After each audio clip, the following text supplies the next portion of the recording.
Pearl paused outside Edna's door before knocking. It was strange. She had knocked on this door countless times over the years. Sometimes to share a cup of coffee, sometimes to borrow a book, sometimes just because one of them needed 10 minutes away from whatever the day had brought. But today felt different. Today, Edna had asked, and Pearl knew why. The door opened almost immediately. "There you are." Pearl smiled.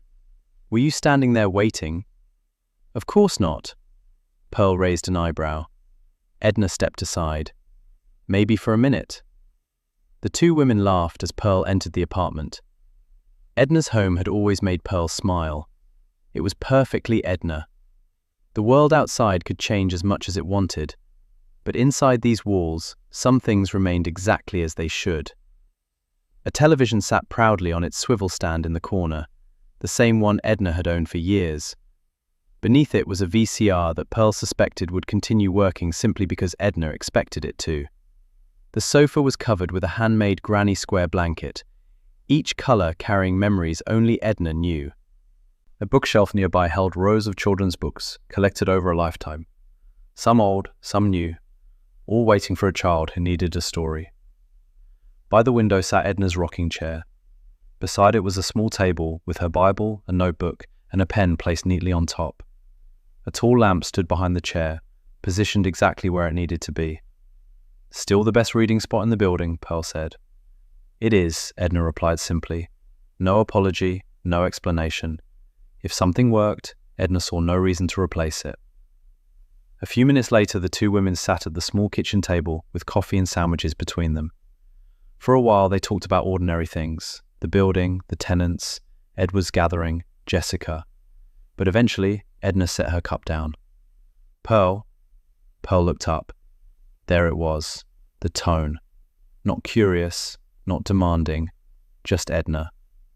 "You know I have been very patient." Pearl smiled faintly. "You have. Remarkably patient. Remarkably. I feel that should be acknowledged." "It has been." "Good." They both smiled. Then Edna's expression softened. "But I need to ask now." Pearl looked down at her coffee. "I know." "Are you all right?" Such a simple question, but from Edna it carried years of friendship. Pearl took a slow breath. "I am now." Edna nodded. She waited. Pearl had always appreciated that about her. People who did not know Edna well sometimes mistook her directness for impatience. They were wrong. Edna could wait when something mattered. It was Brittany. Edna's face changed immediately. "Brittany came here?" Pearl nodded. "After Edward's gathering." "To the Haven?" "To our apartment." Edna sat back slightly. Whatever she had expected, it was not that. "Why?" Pearl was quiet for a moment. "She's going to prison." The words settled between them.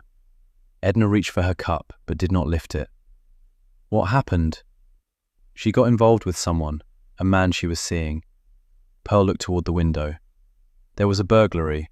She helped him." "Oh, Brittany." There was no judgment in Edna's voice, only sadness. "She made choices," Pearl said softly, "and there are consequences for those choices." "How long?" "Long enough." Edna understood what Pearl did not say. "And Layla?" Pearl closed her eyes briefly, and there was the answer, the reason, the wound, the decision. "She asked James and me to take her." Edna stared at her. "To take custody?" Pearl nodded, while she serves her sentence. For a moment, neither woman spoke.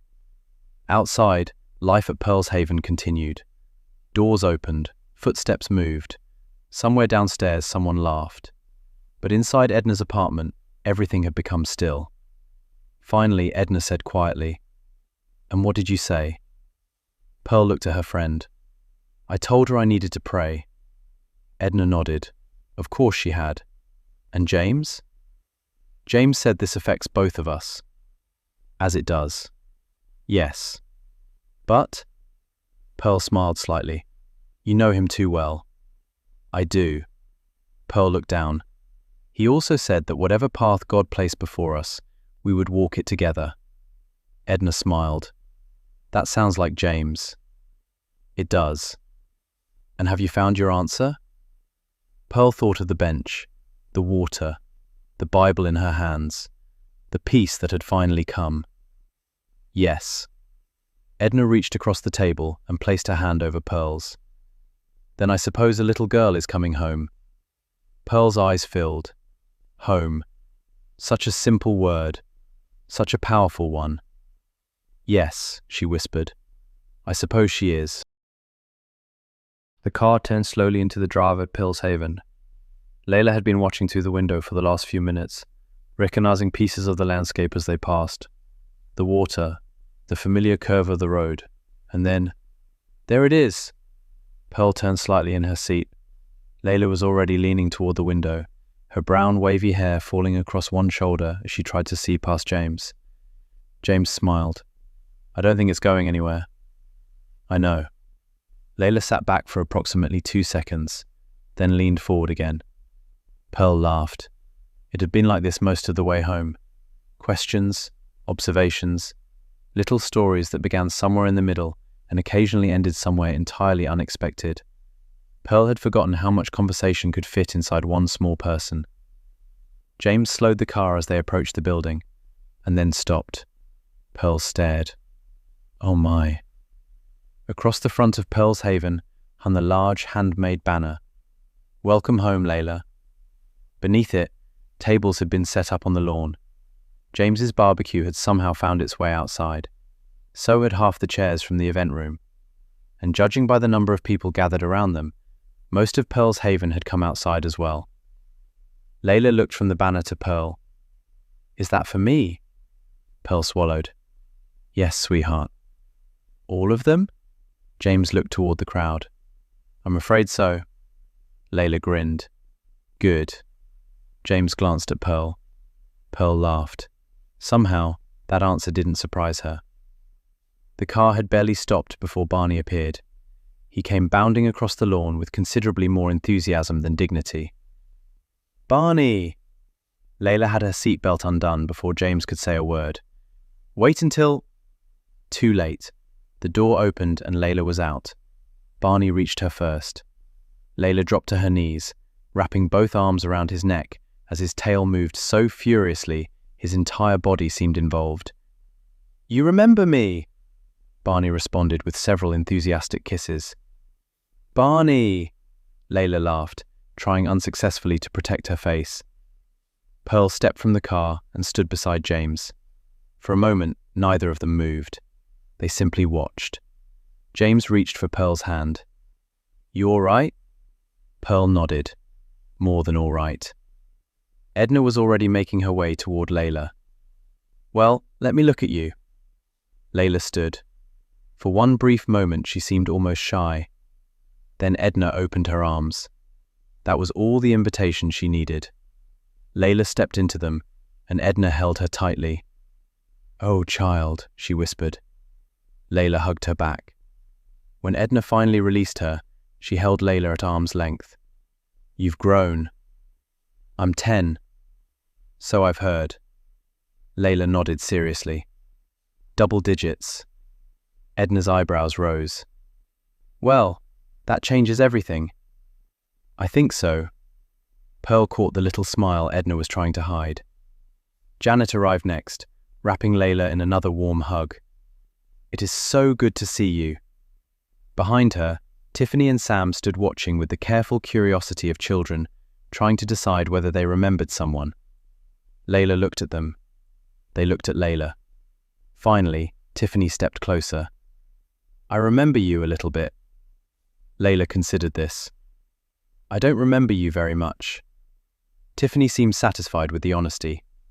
Then she noticed something else. Are you wearing makeup? Layla brightened immediately. Yes. Pearl glanced at James. James looked wisely toward the barbecue. Tiffany leaned closer. You're allowed? It's special makeup for girls. What kind? Layla lowered her voice as though sharing something important. The kind you wear when Pearl and James are coming to get you, and you want to look fancy. Tiffany nodded. That made perfect sense. I like it. Thank you. Within seconds, the awkwardness was gone. The three children moved toward the tables together, Barney following directly behind them. Pearl watched.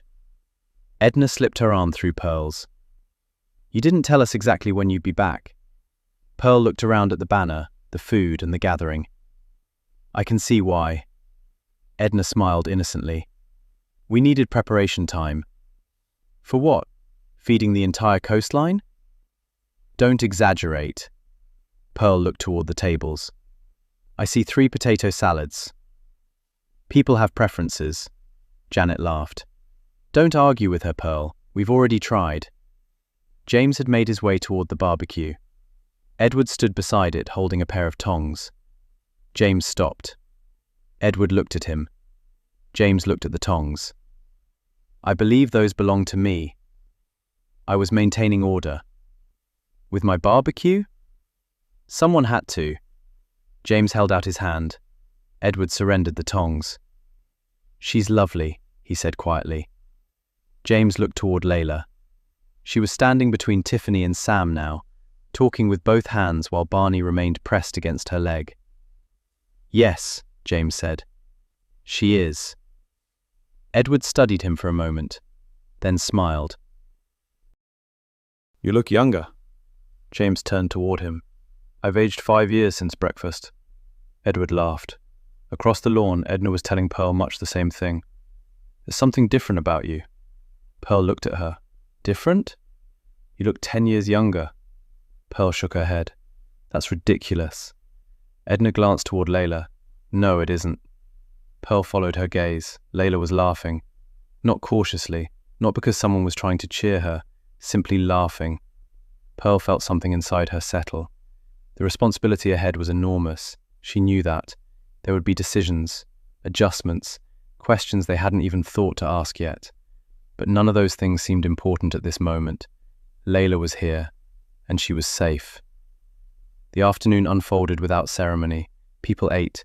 Someone brought music outside. Children ran across the grass. Conversations formed and dissolved around the tables. Layla moved easily among everyone. She asked Edward why everyone called him Mr. Norris sometimes, and Edward other times. She wanted to know how many apartments were in the building. She asked Janet whether Tiffany liked crafts. She asked Edna if she still had all those books. And when someone asked her what she liked to do, the answer came immediately. Make things. What sort of things? Janet asked. Layla shrugged. Anything. That sounds dangerous, James called from the barbecue. Layla turned. I clean up. Pearl looked at James. James looked at Pearl. We'll see, he said. Layla grinned. Later, Pearl went to the car for the last of Layla's belongings. There wasn't much. A suitcase, a smaller bag, a box containing craft supplies that Layla had apparently considered important enough to keep with her. Pearl lifted the smaller bag, and something slipped partly from the opening. A book. She stopped. The cover was worn. The corners had softened with use, and there were small marks along the edges. Pearl knew that Bible. She had given it to Layla years ago, a children's Bible. Pearl stood very still. Layla appeared beside her. I still have it. Pearl looked at her. I see that. I read it. Pearl smiled. I can see that too. Layla took the Bible from her and ran one finger along the worn cover. Some of the pictures are coming loose. We can fix them. Layla shook her head. No, I like it like this. Pearl understood. Some things became precious not despite the marks left upon them, but because of them. Layla tucked the Bible carefully back into her bag. Can I keep it beside my bed? Of course. Layla nodded, then looked toward the building. Where is my room? Pearl smiled. Come and see. By evening, Pearl's apartment looked different. Not dramatically, just enough. A suitcase sat open. A pair of shoes had been abandoned beside a chair. Craft supplies had already claimed a corner that James suspected would soon expand. And from the room down the hall came the unmistakable sound of drawers opening and closing. James stood in the kitchen listening. Pearl came beside him. Regrets? He looked at her. Ask me after she discovers glitter. Pearl laughed. Then Layla appeared in the doorway. James? Yes? Do we have glue? He closed his eyes. Pearl covered her mouth. What? Nothing. James pointed toward a drawer. Second one down. Layla disappeared. James looked at Pearl. You told her. I did not. She knew exactly who to ask. Pearl smiled. She always did. And that was true. Even years ago, there had been something between Layla and James that required very little explanation. Pearl was where Layla went when she needed tenderness.